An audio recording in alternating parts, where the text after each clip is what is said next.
Assalamu alaikum туғандар. Қарағашқа сатылады.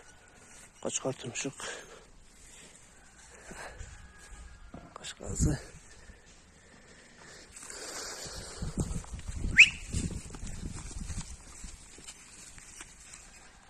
Тайдың аттары. Гладиатор деген атты баласы бұлтай. Баштары келішкен. Ол таза шигі жоқ. Тай күшті туылған, августқа барып 1 жаш болады. İşte video geçirttirip koy.